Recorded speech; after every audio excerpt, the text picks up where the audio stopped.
Reka nongere ngusuhuze kandi nkwifuriza amahoro y'Imana aho uherereye hose, kandi ngushimire wowe udahwema kubana natwe umunsi ku munsi.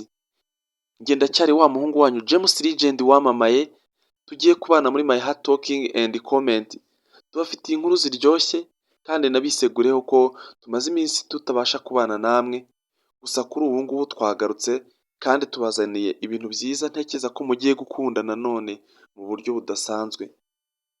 Ese waba uzi yuko kuri uyu munsi Scott yamajije gutera inda umukunzi we Nzayino? Waba uzi yuko se Nina inda yari atwite ya Gadi kuri uyu munsi yarangije kuvamo? Uwitwa Yves ndetse na Tony nabo ibyabo bimaze kuba birebire, aho Tony kuri uyu munsi yifuza kumuha miliyoni 20 ngo abashe kuba yamutera inda. Yumvire nawe ikiguzi cy'umwana kigeze kuri ayo mafaranga. Ese ni amafaranga ashaka cyangwa ni umwana?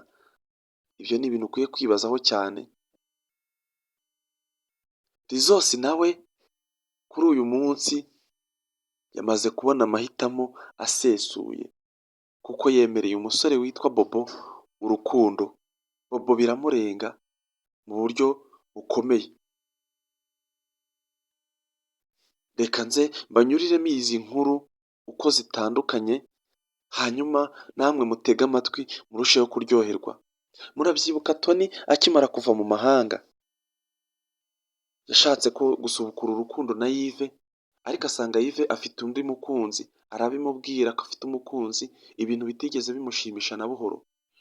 Akora uko ashoboye ngo nibura arebe ko yamukunda, biranga. Ariko aravuga ati reka nshaka ukuntu namushukisha amafaranga, wenda bizatuma mwigarurira. Kuri uyu munsi rero Yves yaramuhakaniye, ariko akomeza amuhata ku buryo ageze kuri miliyoni 20 zose yifuza kumuha ngo bakunde babyarane uwo mwana. Urumva ko ari ibintu bikaze cyane. Uwitwa Benita rero nawe amaze gukatira umusore witwa Kevin, amubwira yuko rwose gukundana nawe bidashobotse, afite undi musore akunda ariwe Devu. Wow! Ibigaragara koko uyu mukobwa yamaze gufata imyanzuro ndetse no kumesa kamwe. Ibintu abakobwa mwese mwagakwiye kwiga kuvugisha ukuri, mugakura abakunzi banyu mukunda mu rujijo, mugasobanukirwa n'amarangamutima yanyu uko ari. Scott nawe amaze gutera inda uyu mukobwa Nzayino kuri uyu munsi, ari kubura igisubizo cy'icyo yagakwiye kuba yakora. Ese wamugiriye iyihe nama? Wowe wari we wateye umukobwa inda, wakora iki? Wamushyira mu mago byihuse cyangwa wamureka akabyarira iwabo, igisebo kikajya iwabo? Aho hose murambwira uko muri kugenda mubyumva. Rizos ndetse na Bobo nabo bari mu munyenga w'urukundo kuri ubu, bararyohewe. Namwe ngira ngo murabibona uburyo ki baba bishimyemo budasanzwe. Mbibutse ko izi nkuru muzitegurirwa kandi mukazigezwaho nanjye James Legend wamamaye.